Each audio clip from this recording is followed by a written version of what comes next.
শুভ সকাল বন্ধুরা, কেমন আছেন? আশা করি সবাই ভালো আছেন। আবার একটি নতুন ব্লগে সবাইকে স্বাগত। এখন সকাল 6:30 বাজে, এখান থেকে ব্লগটা শুরু করলাম। ফুলমণি 6:30টায় চলে এসছে, এসে ছাই তুলছে।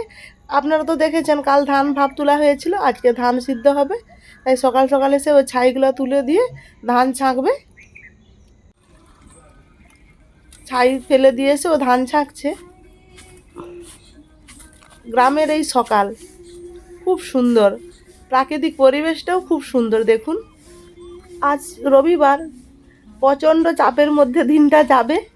আজকে মিস্ত্রি আসবে। পিছনে আমাদের যে একটা ঘর আছে, গোয়াল ঘর ছিল, সেটা এখন গরু নেই, 4-5 বছর হলো, সেটা ভেঙে নতুন করে তৈরি হবে। আর একটা নতুন জিনিস আসবে, সেটা আপনারা দেখতে পাবেন ভিডিওতে আর কিছুক্ষণের মধ্যে।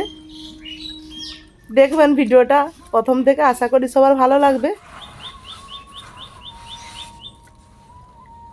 গ্রামের মনোমুগ্ধকর পরিবেশ সকালের, তার সঙ্গে নাম কীর্তন হচ্ছে।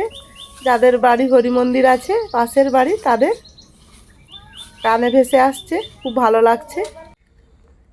ধান ছাকা হয়ে গেছে, হাঁড়িগুলো তো খুব ভার, তাই আমি আর ফুলমণি মিলে দুজনে উনুনে বস করে দিলাম।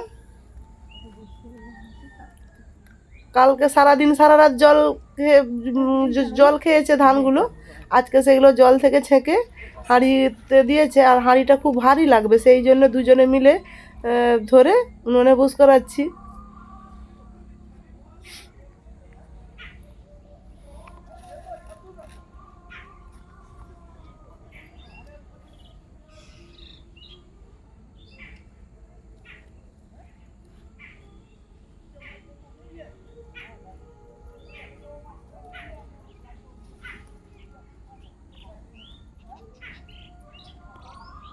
আর সকাল সকাল কত রকমের পাখির ডাক শুনতে পাচ্ছেন আপনারা। ফুলমণি ধানে জ্বালানি দিতে বসে গেছে। আমি অনেক সকাল সকাল উঠেছি, সকালে সকালে উঠে আমি কাপড় ধুয়ে নিয়েছি। কাপড় ধুয়ে ধোয়া জামা কাপড় পরেই তারপর এসেছি ধানের কাজে। চা করে নিয়ে চলে এসেছি, দিদিমণি চা করে দিয়েছে, আমি ফুলমণিকে দিতে চলে এসেছি, নিজেও খাচ্ছি। ধানে অনেকটাই ভাব উঠে গেছে, আর একটু জ্বালানি দিলে ভাব হয়ে যাবে। আমি ফুলমণিকে বললাম তুমি চাটা খেয়ে নাও, চা বিস্কুট দিয়েছি, অনেক সকাল সকাল এসছে তো।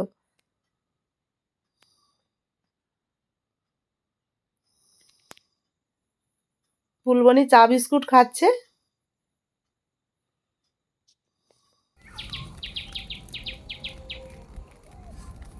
এইখানটা বাকি আছে ফুলমণি, ওইটা মাঝখানটা বাকি আছে, এইটা হয়ে গেছে।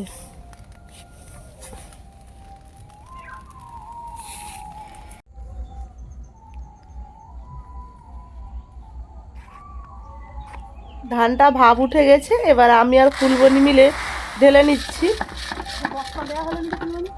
আর এই লাঠি দিয়ে ধরে নামালে পরিশ্রমটা অনেক কম হয়।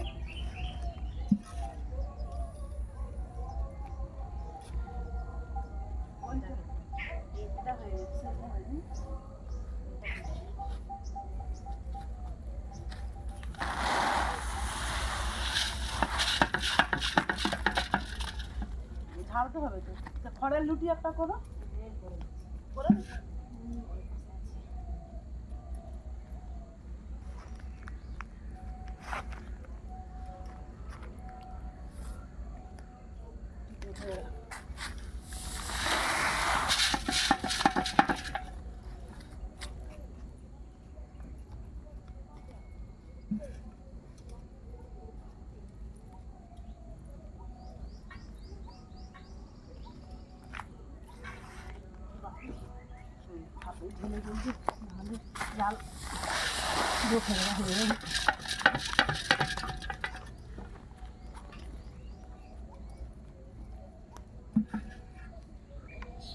এক জোড় ধান হয়ে গেছে, আবার দ্বিতীয় জোড়ের জন্য ফুলমণি ধান ছাঁকছে। আমি দুটো ডিম নিয়ে চলে এসেছি।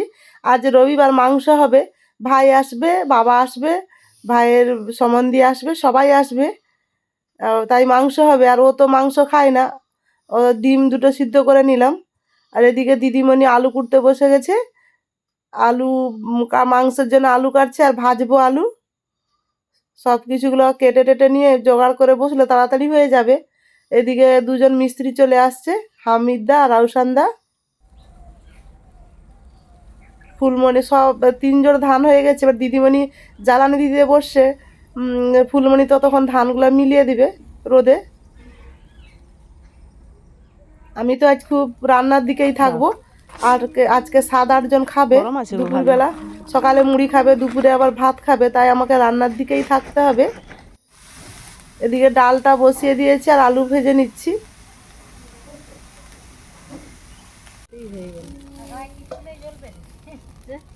আমার আগলাতে কিছু নাই, কি হয়ে গেছে, ধানটা হয়ে গেছে, ঢালতে হবে। এই যে বন্ধুরা, বলেছিলাম না আজ আমার একটা নতুন জিনিস আসবে, চলে এসছে, বাবা নিয়ে চলে এসছে ওয়াশিং মেশিন। অনেক দিনের ইচ্ছে ছিল, ভাই আর তনু মিলে কালকে পছন্দ করে দিয়ে এসেছিল, দিয়ে আমাকে ফোন করেছে দিদি ভাই কাল সকালে যাবে। চলে এসছে ওয়াশিং মেশিন। বেটু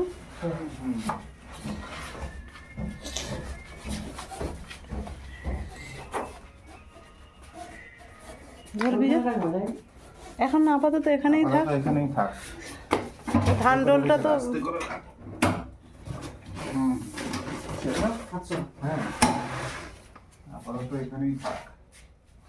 স্টিল কালার।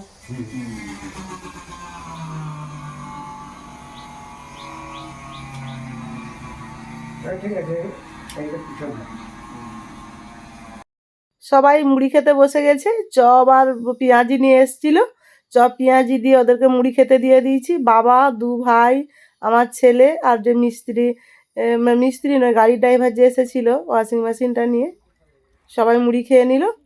রাউসানদা আর হামিদদাকে বললাম মুড়ি খাবে এসো, তারা বলছে আর দুটো টিন নামিয়ে নেই, উপরে টিন না অ্যাজবেস্টার কি দেওয়া আছে ওইগুলো নামাচ্ছে, কেন এই পাশটা নতুন করে হবে, 5 ইঞ্চি দেওয়াল দিয়ে উপরে বার করে দেবে, খুব সুন্দর হয়ে যাবে নতুন করে। আগে আমাদের গরু থাকতো এই পেছন পাশটাতে, এখন গরু নেই, এমনি ভাঙা অবস্থায় ছিল, আবার নতুন করে তৈরি হবে। এদিকে ফুলমণিকেও মুড়ি দিয়ে দিয়েছি, আর হামিদদা রাউসানদা আসছে, এদেরকেও মুড়ি খেতে দিয়েছি। সকালে মুড়ি খাওয়ার ঝামেলা শেষ করে রান্না করছি, আজকে অনেক রকম রান্না করতে হবে। হামিদদা আর রাউসানদা ওরা তো মাংস খাবে না, ওদের জন্য তাই একটু বাটা মাছের সরষে পোস্ত দিয়ে একটু টকটক রান্না করছি, ডিম করব, আলু ভেজেছি, শাক ভাজা, ডাল, চাটনি, এগুলো হয়ে গেছে। এবারে মাংস আর ডিমের কারিটা করলেই হয়ে যাবে। মাছটা তো এই যে রান্না করে নিচ্ছি, তরকারিটা ফুটে যেতে মাছগুলো দিয়ে দিলাম।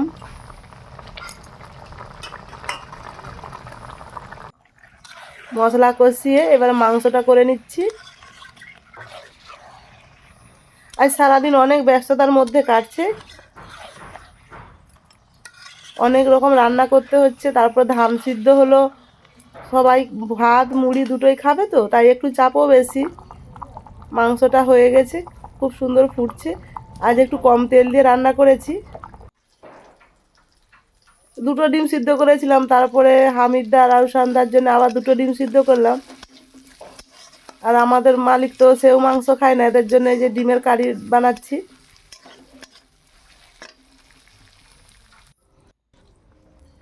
মাংসটা খুব সুন্দর হয়ে গেছে।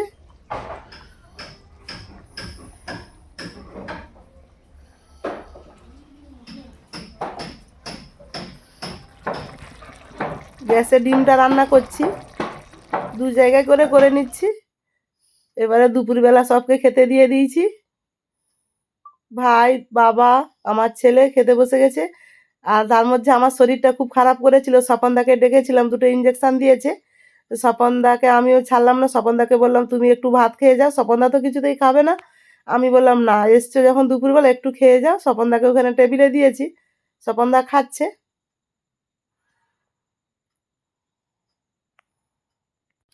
আর মধুদাকে ডেকেছিল, আমাদের রাজমিস্ত্রি, কাজ শুরু হবে, সে মধুদা এসছে, তার সঙ্গে সবাই কথা বলছে।